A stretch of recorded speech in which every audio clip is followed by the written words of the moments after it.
when I travel around, I pay attention. I try to be mindful, and like when I'm in churches, I always like to read the bulletin boards and see what people have on their refrigerators. For instance, I find great things on people's refrigerators. And I was at a friend's house. I was doing another house concert, and in my warm-up room, this was on the wall, and I wanted to share it with you this morning. It's written by Ansel Adams, the wonderful photographer of nature in its grandeur. And he says, "I believe in growing things, and in the things which have grown and died magnificently. I believe in people, and in the simple aspects of human life, and in the relation of each of us to nature. I believe we must be free, both in spirit and society, that we must build strength into ourselves, affirming the enormous beauty of the world and acquiring the confidence to see and to express our vision." So he was a person who spent so much time in nature, just being out there and by himself for the most part. And he obviously had a relationship with nature. I had the good fortune to grow up in a small town and spent a lot of my childhood just wandering around fields and spending hours doing I can't even tell you what, but in nature. And I live in the city now, but I lived on an island in the middle of Lake Michigan for 10 years. So I always gravitate back toward being in a wilder place. It's always meant a lot to me.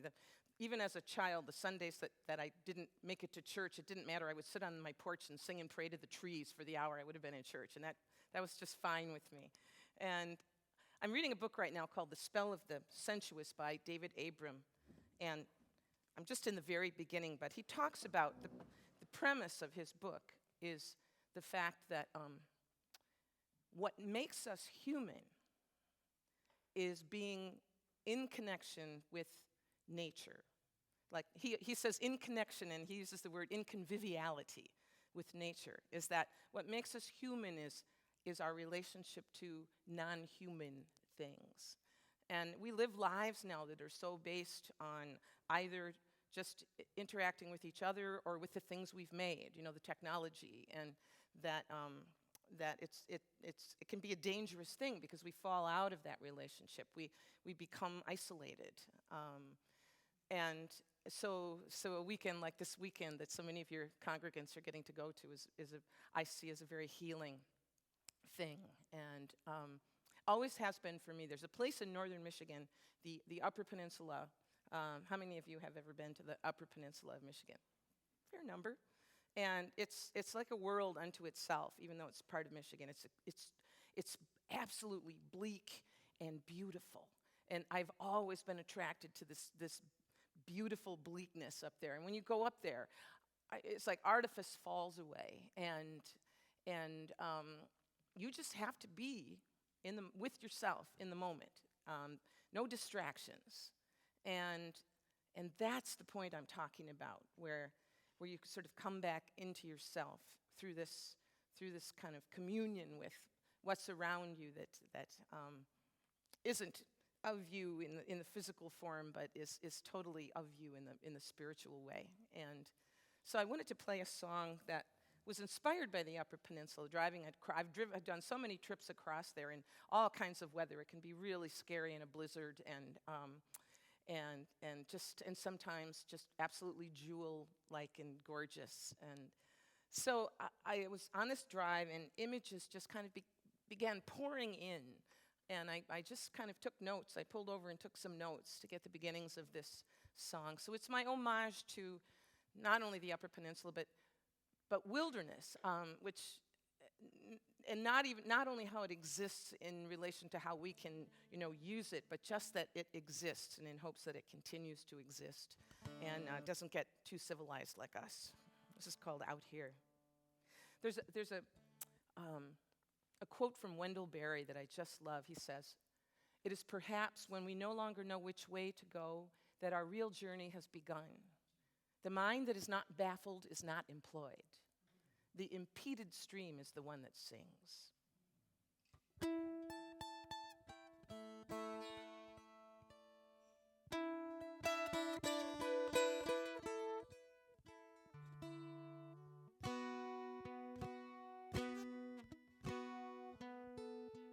Out here, the trees keep their secrets, and the stars look the other way. Out here,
when I was about 18 or 19, I had moved to Chicago and started being a full-time musician.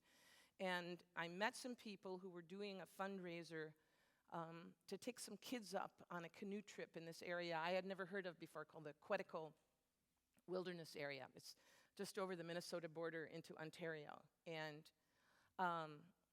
I played happily at this fundraiser and then ended up going out as a tenderfoot counselor on my first canoe trip, which was for a week. And I'd spent time in fields, but never actually out in the wilderness. And normally, this wilderness program that took these kids out would come sort of to Chicago suburban schools, do their program. The kids would raise money to do the trip. This fundraiser was for some inner city Native American kids to go on this canoe trip. So that was the trip I was on.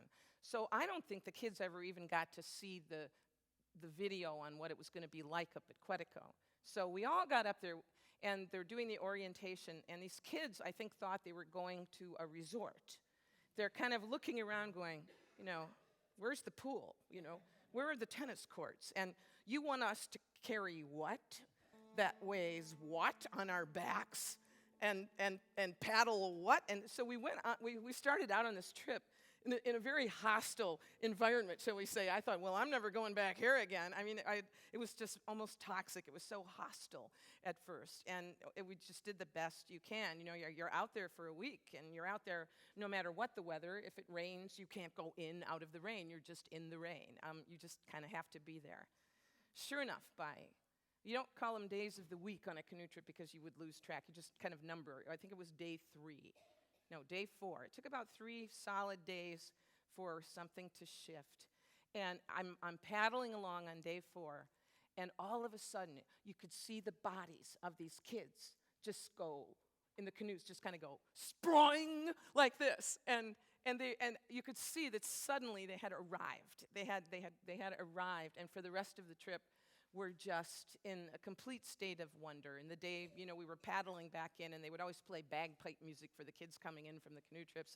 And these kids are weeping. They'd probably never heard bagpipe music in their lives either, growing up in inner city Chicago. And so between the wilderness and the bagpipes, their lives were forever changed. And so was I. I came back from that trip. I went back to Chicago and had one more gig that I'd scheduled that summer. I canceled all the rest of my work and went back up to that island and just sang for the groups of kids coming out, in and out, and getting out on a couple more trips. And it's that feeling I had felt this new power in my body, just the power of paddling that canoe, of moving around under your own steam and having to sort of adjust to the pace of nature, and that idea that you can't go in out of the weather, that you're part of it. You're part of it. You're not isolated from it. You can't check in and out. You're just in there. So shortly after that, I was up on the shores of Lake Superior, paddling around with a friend of mine just offshore, and another, a magnificent lake that's actually an inland ocean, which I had never really spent any time on as an adult. We'd gone there when I was a kid. So 2 things I want to do here. A piece that was written during that time tied in with a little piece that I first heard up at Quetico on a Bruce Coburn album a couple years before. And then I want to start out here with a voice. It was like a voice that I heard coming out of Lake Superior, and that I've always remembered. And I call this Lake Superior Lament. Oh, hey,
upturned paddle guides liquid to our dry mouths. Water within us, water surrounds us. A great mystery, our becoming dry at all.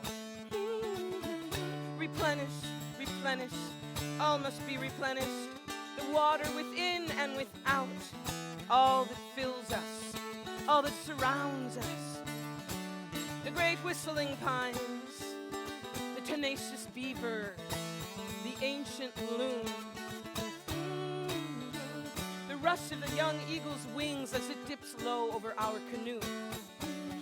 Replenish the eyes bathed in this delicate solitude, this trembling eternity called back in mid-sweep, only to be assessed by greed-parched eyes. Replenish each shriveled heart, which has its moments only at events set aside for its song, yet cannot fly, for the connection between the rock and the human body, the heron's wing, and the hope in our souls. We go on, we go on. The upturned paddle guides liquid to our dry mouths. We will grow dry again, perhaps leap into the water.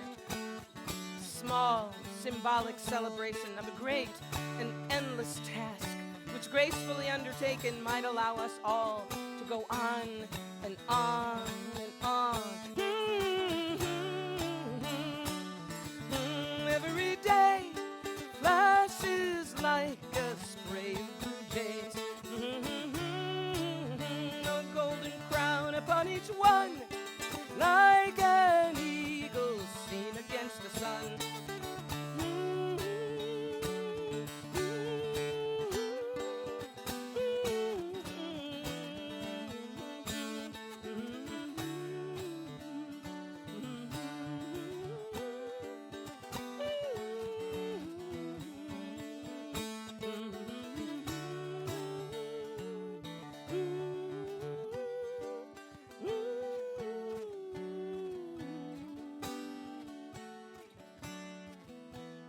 I have some words up on the screen.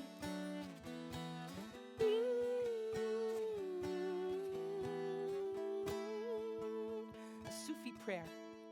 I'd like to conclude this by reading that together.